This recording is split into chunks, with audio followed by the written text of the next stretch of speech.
Alright, how's it going everybody? Welcome back to another video on the Spooky Poker channel here. So we are back in the poker van. One of these days I'm gonna figure out a way to get a good backdrop of like the beach, because the beach is over there. But if I turn my camera around, it just shows the front of my car because the camera's not like gonna zoom in on the beach. I'll try to show you anyway. I might have to edit this out because it's gonna just like look like a waste of time. Yeah, there's just like no shot that my camera's gonna. This is just the default laptop camera. There's just no shot that it's gonna be able to pick that up. So, yeah, maybe I'll just like set up on the beach one day and just like record a video or something. But I did actually get some. I did take a quick video that I'm gonna show you guys. So yeah, I'm in San Diego, in an area called North County, San Diego, which is, as you may assume, or the Deuce is North San Diego. It's certainly like less populated, but still very beautiful and nice weather. Although it is getting a lot colder here, so I did just upgrade my sleeping, like my sheets because it was so cold. So I got a sleeping bag that's supposed to be suitable for 20-degree weather. So I should be better off than I have been these last few nights. So anyway, what we're doing today is looking at some 25 NL passive gameplay. So what I have found is that depending on what time of day you play, you're going to get some really loose or really passive games. I personally like the passive games, although of course with the loose games you get paid always, and with the passive games it's like sometimes it's dead. So there's benefits and drawbacks of both, but as a like height aggressive player at heart who likes to be a nit sometimes, but also be aggressive when I've got the betting lead, I tend to do well in these more passive games. So anyway, I'll show you. No, I'm not going to be able to show you, but I can tell you. No, I'll just like throw up a screenshot or something. My bankroll's been going up like crazy. I started playing these ignition games again because I don't know. Sometimes ACR is dead and it's only regs playing the 25 NL games, so you don't just want to play a bunch of people that are, as good or almost as good as you, because it's just like trading money a lot of the time, like who's running better that day. Of course, at some point I'm gonna have to be better than all of the regs at like like 50 NL, for example.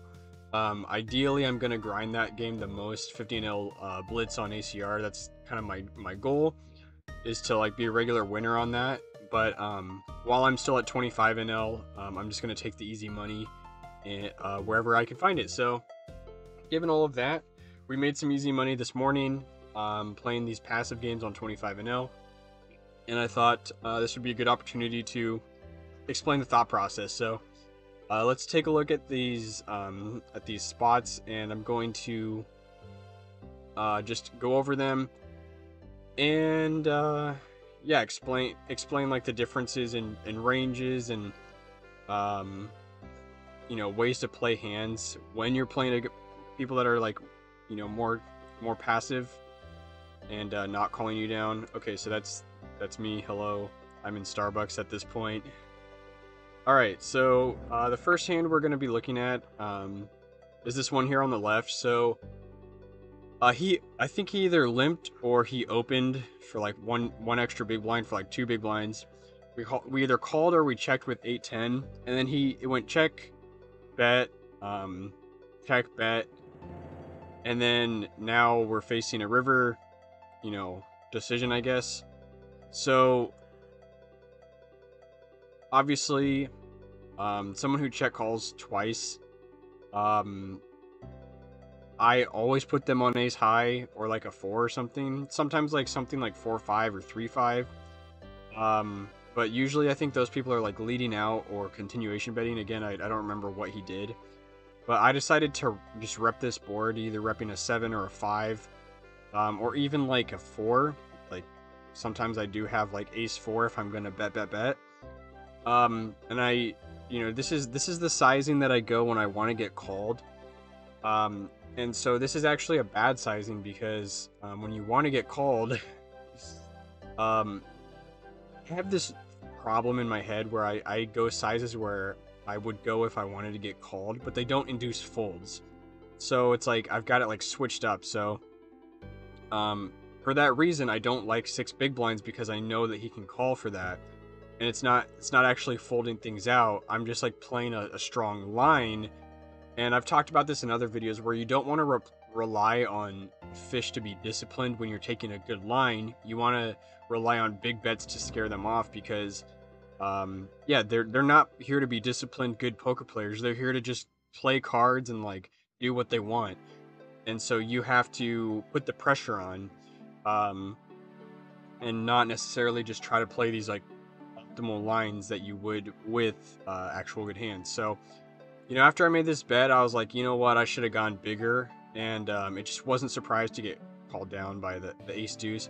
He did have a gutter, although my flatting range is gonna like crush his gutter a lot of the time. But he decided to call, and he made the right call, so good for him, I guess. Even though in theory it's not the right call, he owned me. So Queen 9, totally fine to open, especially in passive games. It's probably a standard open even in normal games, whatever normal looks like at most stakes. So deuces, when we see an open in the hijack, I don't mind calling. 3-betting could be fine depending on how the games are playing again. Like in this game where people are really passive, I honestly don't mind 3-betting really light, but you're gonna have to bluff a lot in order to make deuces a profitable 3-bet. So for that reason, and also the reason that people who are short stacked tend to want to play more pots. They're just like gambling, hope to hit a big hand and like shove all in, or just like take down a pot or something. Like people who play short stacked are generally just fish. So point I'm getting at is I want to invite the fish to join us, and I want to try to hit a set, of course. So obviously this is very good for our range. We have all sets, all straights, 2 pairs. Like this is very strong for our range. I don't even mind betting bigger, to be honest. Yeah, I don't mind betting bigger at all. This is actually another spot where I'm taking lines that are like more honest, where it's like this is the line I would actually take if I weren't bluffing, if I wanted a call. But looking back at this now, I would prefer a bigger bet there. Sometimes you do get check raised, but more often than not, I think you're just inducing folds. But I don't know. I'll have to think on that spot specifically and think if I want to change my strategy. Like I bet half pot there, and as I look over it again, I'm kind of thinking maybe I should have bet more. So we'll keep that in the memory bank. So here I decide to 3-bet 8s, kind of going off of what I was just saying. It's like deuces, you can call, you can 3-bet if you want. Kind of the same thing with 8s. It's like they're still not a premium hand. They're a good hand, better than deuces, of course, but I don't really mind. And then we just flop a full house. So I do pretty much always want a continuation bet here because if you bet, so the reason I go really small is because, okay, I do go a third, it looks like. Slightly less than a third, which I like. This is, yeah, even less. I like that because now, even something like King Queen might be thinking, oh, well, this guy might have like 6-7 or something. Like, I don't know what goes through their head. I personally would not check call King Queen for 4 big blinds here, but like, they might think they can flop or turn top pair.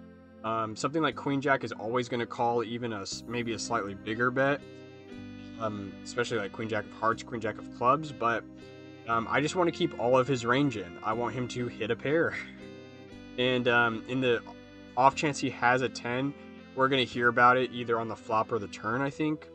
So this is actually a bad card because sometimes if he has like pocket 9s or Queen Jack, he's just way less likely to continue for a big bet. So we go really small again. because kings do hit our range quite regularly. So when he check calls quickly, I think something like Queen Jack is pretty darn likely. Queen Jack suited, maybe I wasn't even really putting him on a range, to be honest. I was just betting really small and just worrying about my range. But you know, analyzing it as we go forward, I'm thinking he does have a draw more often than not. It's maybe pocket nines, maybe pocket jacks, but more like jacks might raise the flop. Nines are very possible, but in order to continue, you know, what hands can actually call?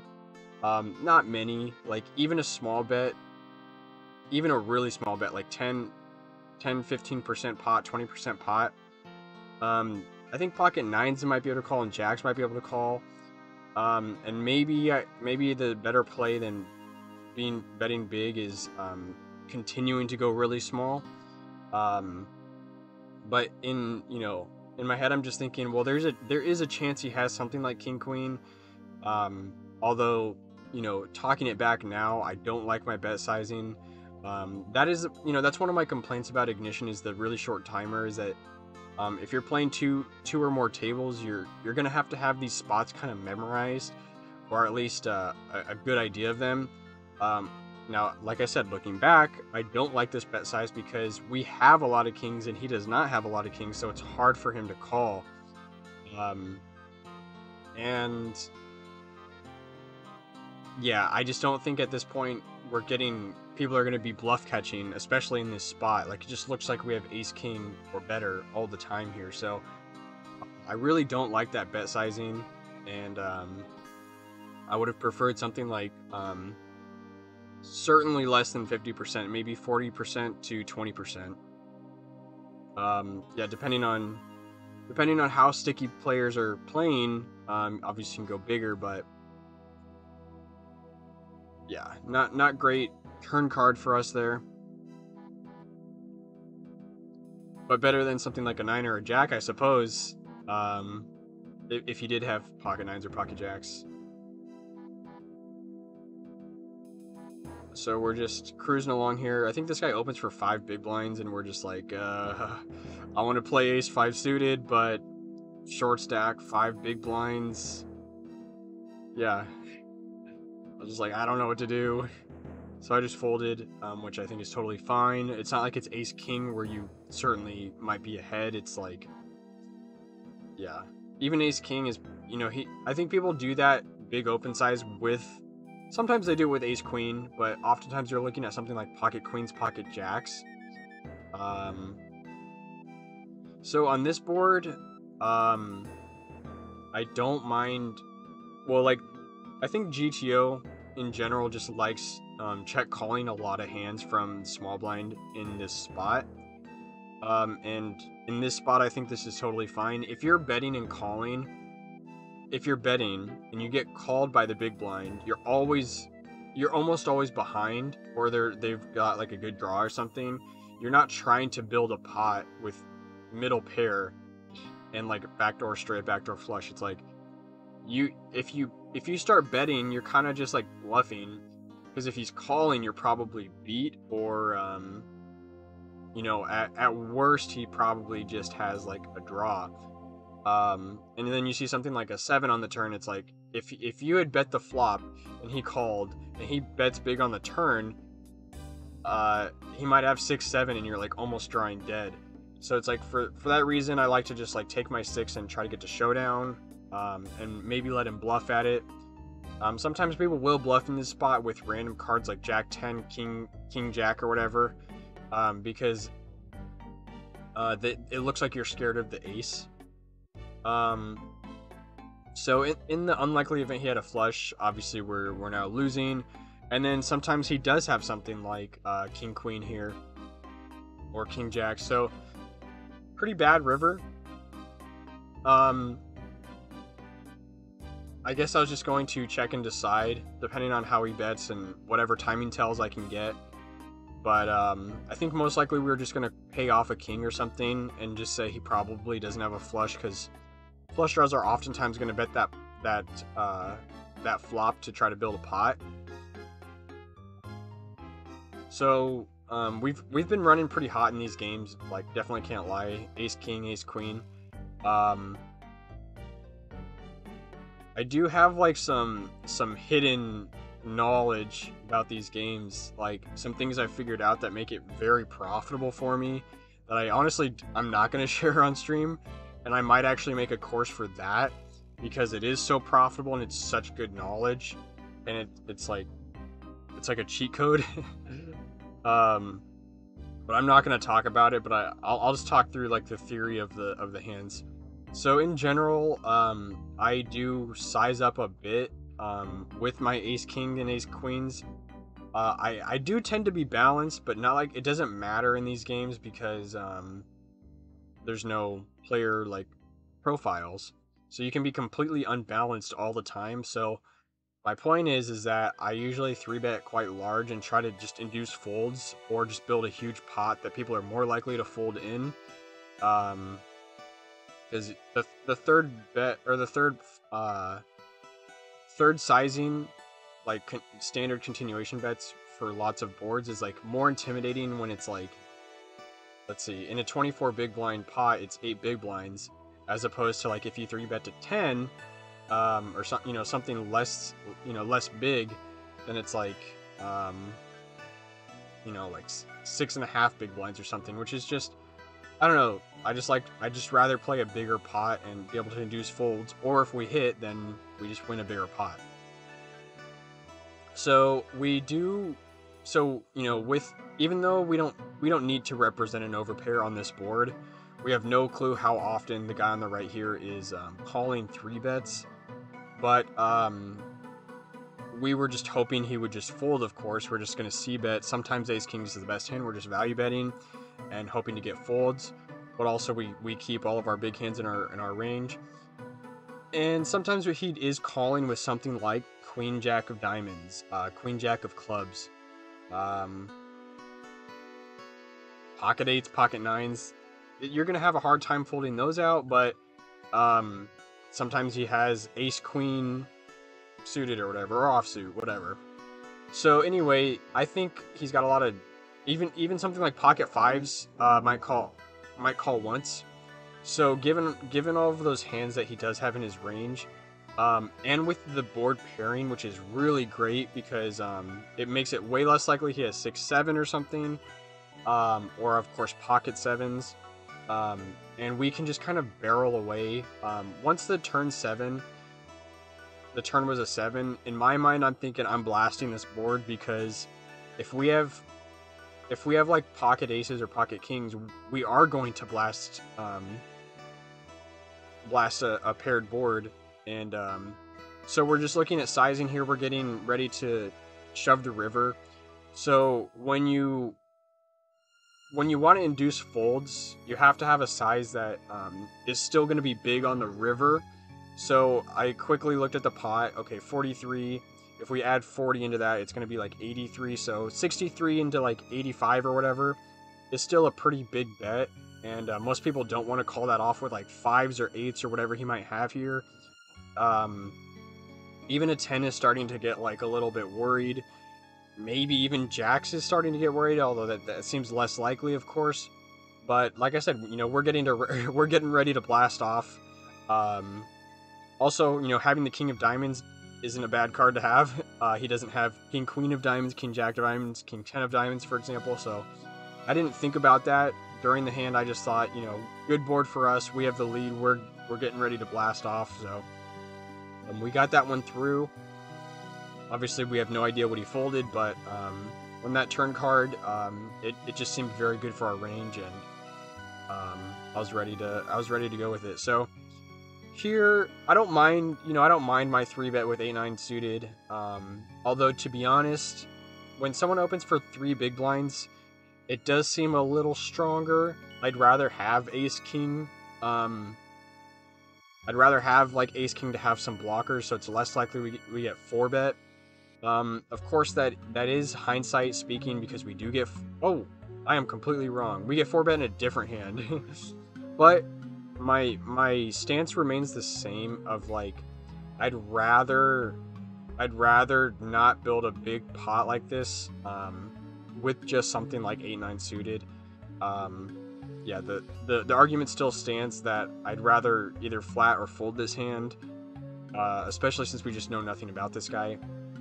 But you know, we're in the hand. We're gonna continue with our story. So you know, we have all ace queens, aces, pocket queens, king queen suited. We have all of this board. He has some of it for sure. And you know, if he had something like king queen diamonds, of course he's not folding. So we get ripped on, and we're glad we only bet a third, so we could get away for cheap. But again, it's like, I think people do give away their hands a little bit. I do think he's gonna be stronger than not, more often than not. So like on average, he's gonna be stronger when he opens for 3 big blinds and calls a 3-bet out of position. I just don't want to play that hand with 8-9 suited specifically. We can wait for ace queen. We can wait for ace king in those spots. So 6 deuce, easy fold. 8-5, we're not going to defend. I don't think there's a ton of I mean, for one, people open for 3 big blinds a lot in these games, and I don't think 8-5 suited is really the hand to to play for 3 big blinds out of position. But for 1 big blind against a bunch of fish who are passive, I don't mind making that call. You could see I was hovering left and right. I didn't know if I wanted to call or not. Here, this c-bet just felt very weak. You know, in general, if you have kings here, you don't want to see the 7 of hearts from the turn, right? You don't want to see the 5 of hearts. And when you do have kings or, say, pocket queens, you want to juice up this... Not even juice it up, but you just want to, like, kind of narrow your opponent's range. And I just don't believe that someone with pocket kings is making a 2 big blind bet into this board. So I decided I'm going to take my gutter, and I'm going to possibly bluff him on certain runouts. Obviously... bad turn, like very bad turn, worst turn in the deck. Ace or king, worst turn in the deck. Offsuit, ace or king, worst turn in the deck.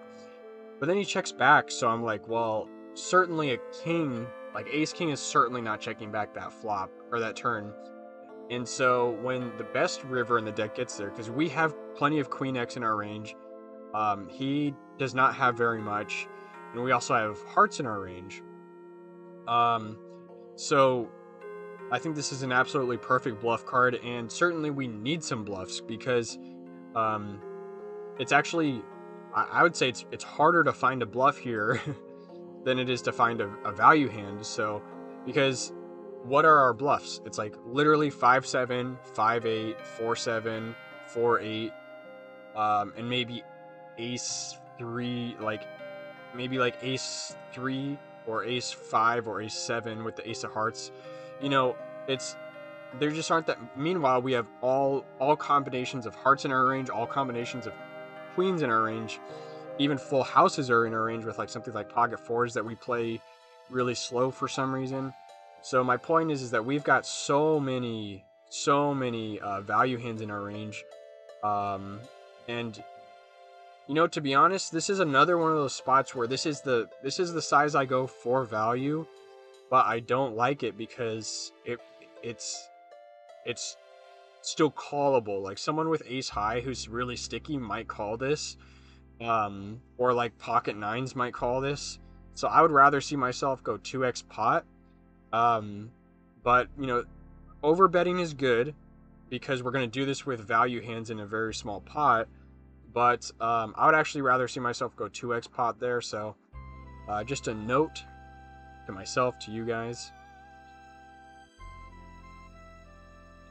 Ace 4 definitely could be an open, especially in these more passive games. I believe we get 3-bet here, and sometimes I will. Okay, we don't get 3-bet. My memory's bad, guys. I don't know what to tell you.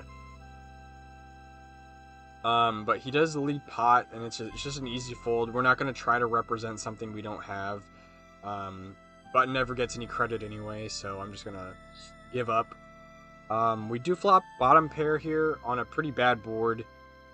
We can try to represent it, but it's so hard to fold out something like Queen Jack, and Queen Jack is probably even money, if not like slightly favored on this board versus a pair of sixes. So I just kind of say, you know, I'm gonna have plenty of checks in our range. We're gonna have like Ace 10, King 9, these kinds of hands, these like strong hands but not super strong hands, we're gonna have in our check calling range.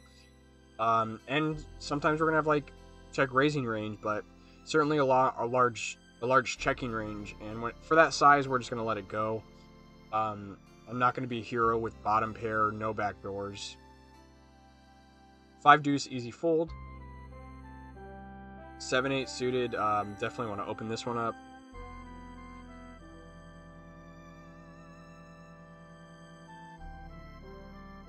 I think we get big 3-bet here, but I've been wrong about every thought. Every time I was like, oh, this is the action, I've been wrong. But we were right that time, so I think we're wrong twice and right one time.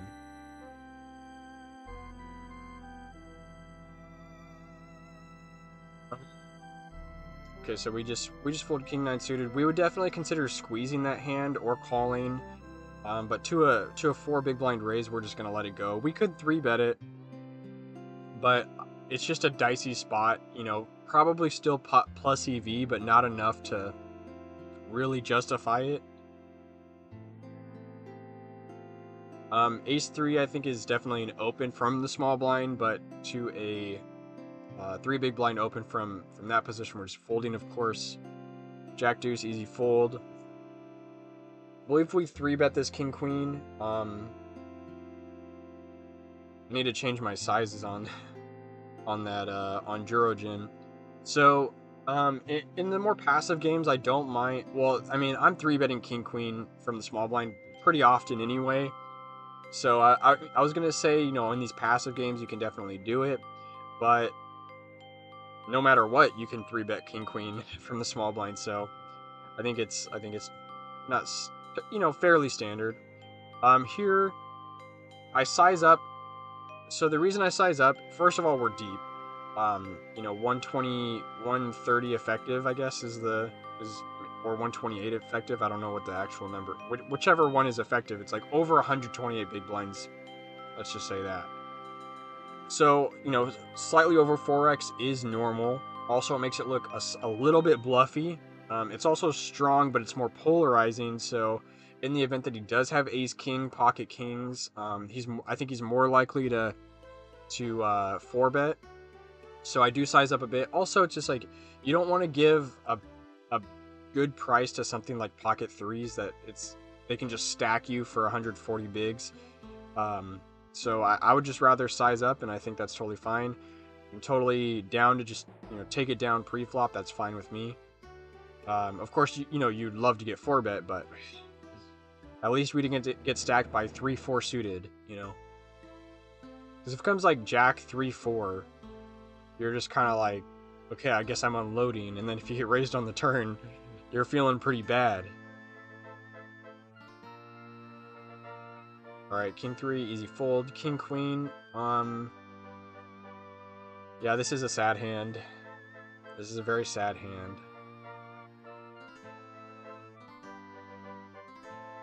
Sigh. Why didn't we just call? I don't think the play is horrible, but this is the same issue I was talking about earlier. When people, especially fish, if they raise for like 3 big blinds in early position, they usually have a strong holding that they're gonna go with. And then if I squeeze, you know, it's a bit polarizing, but oftentimes people squeeze with weak hands.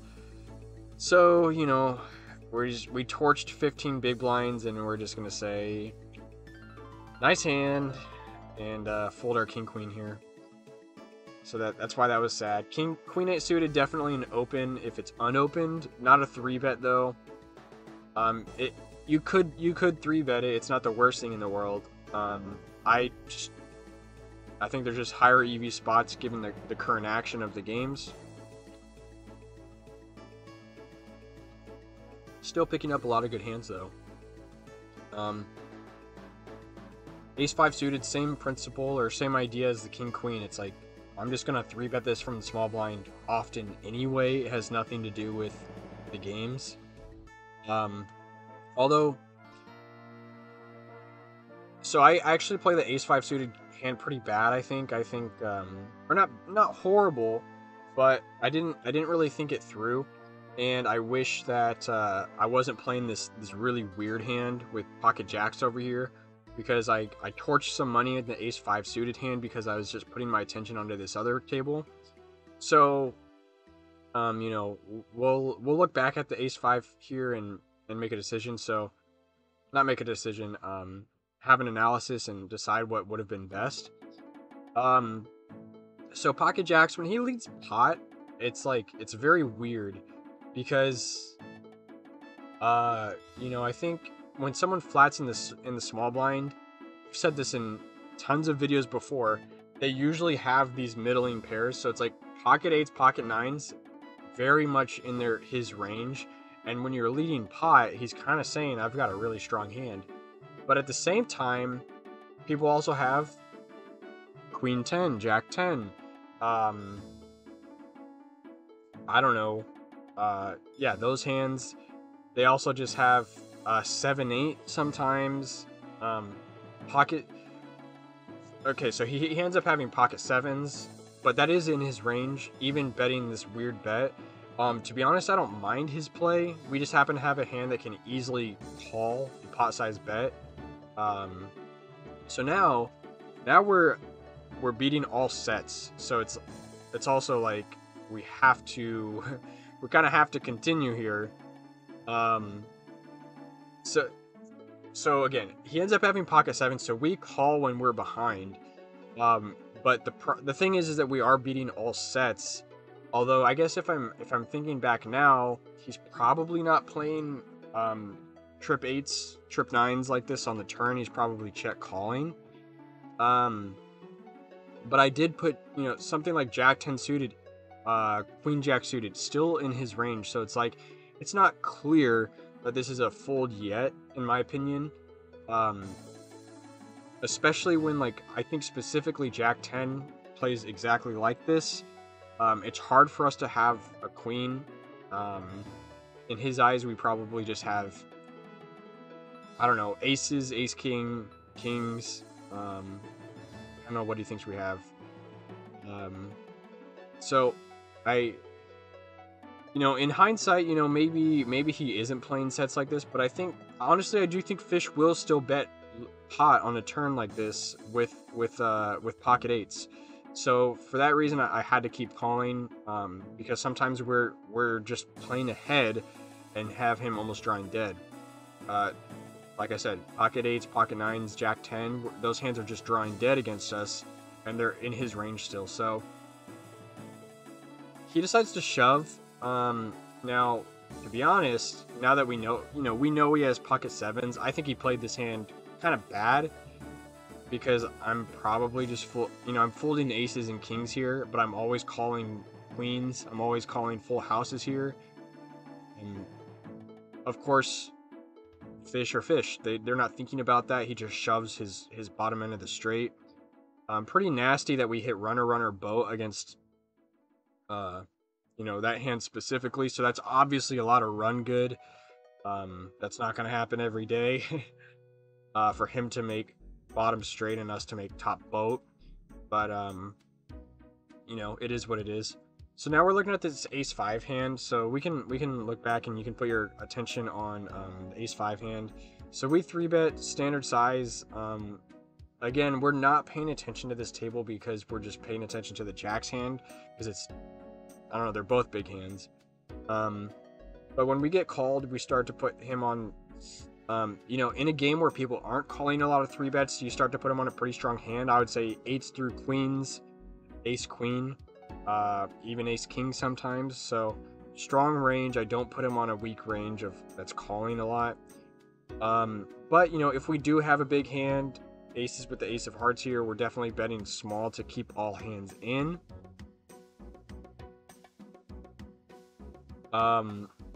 So then the turn, we actually turn a lot of equity with an open ender, and we do have the ace of hearts in our range a lot. And so this is one of those spots where I don't mind, you know, betting like, I don't know, 50 big blinds into 40, making it look, well, or even shoving seems like too strong, but maybe shoving is the play. Or, so what I was thinking is, like, if I do have a really good hand, often, you know, I might consider check raising here. But, you know, that was just a quick thought that went through my head. I did not have a good plan, and I still don't have a really great plan. Maybe, you know, now that I'm thinking it through, I think given the stack to pot ratio, which is 2-to-1, I guess, so there's still plenty of like chips behind to try to induce folds. So I think you know, as I'm talking this out, if I had more time, I don't mind betting the turn. Obviously, you're trying to make your straight and fold out something like pocket 8s, pocket 9s, pocket 10s, whatever. And then shoving rivers that are even hearts, because we can just so strongly represent the ace of hearts by bet, you know, bet betting. Or if we make a straight, we're just value betting most of the time. So, I said, you know, I'm going to come up with a plan that I like. The plan that I like most is just continuing with our betting on this, by continuing with our betting on this turn. But of course, that's a fairly complex thought process that I didn't have time to, you know, you only have 10 seconds or whatever, 15 seconds on each table. And I was working on this hand, so I just kind of panic checked because I only had 2 seconds. And when we saw the big turn bet, which we are going to see, I think it's 30 big blinds, 25. Of course, he still has fold equity, and if we do have an overpair, like, you know, queens plus, we're just, yeah, I don't know, aces might just check call here. Yeah, if we're playing really tricky, we would just check call with aces, ace of hearts here. But yeah, given this big bet sizing, I wasn't sure that I could get him to fold, because to me it's a little bit of a suspicious line to check raise the turn on with a 3-heart board. Just in my experience, it just looks like we have a draw. You know, kind of going back to that hand that I posted a few videos ago talking about, that one guy who shoved the turn on the 3, I think it was 3 diamond board, and we just had top pair and we just called for the same reason of, like, it's a 3-bet pot, and it's this like weird, like, scary board. I think people are just more likely to bluff, and that's why I chose not to. If it was the 4 of like diamonds, of course, you know, not heart 4, I'm much more likely to shove this turn. But yeah, like I said, given the fact that it's a 3-heart board, we just have like ace of hearts, king of clubs here too often to justify this in my mind. So, you know, we're looking at it. Do we do it? Nah, we're just gonna fold. I think it looks too bluffy.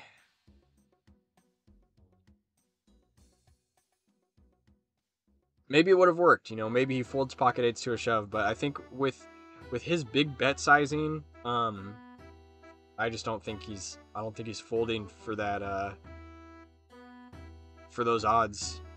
Ace 7, I think, is totally fine open. In more aggressive games, I'm less likely to open ace 7, especially for 2.5x, but that's fine. Again, continuing to pick up hands. Here, we do go 5x, which, yeah, I think this is fine sizing. I don't want to play a 3-way pot with aces. And, you know, sometimes we'll do that as a bluff. And, like I was saying earlier with the whole squeeze thing, you know, people are more likely to squeeze with worse hands, so sometimes you get 4-bet. So for those reasons, I just wanted to go a little bit bigger. Just yeah, I'm just checking the time when I do that. You could open 5-6 suited. Don't have to. So here we do play a pot with sixes out of position against, you know, a weak fish. When you check back this board, you're just totally giving up, in my opinion. It's like, I have ace-5. I have ace-queen. I don't know what he has when he... Because I bet this turn thinking, okay, we can get value out of king-queen, ace-queen, ace-king. Sometimes we're behind a 10, but usually we're just getting value from, like, overcards. But when he just, like, checks back and then folds the turn, I'm like, what the heck does he have? Like, I can't even think of a hand that can play like this, because 7-8 has a draw.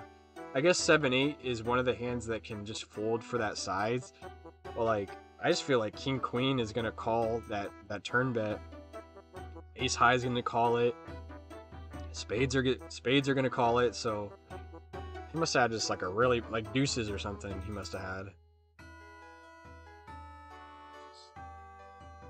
King deuce, honestly, sometimes I will open that, but that's just a little too weak. Oh, it looks like we're gonna end the session here.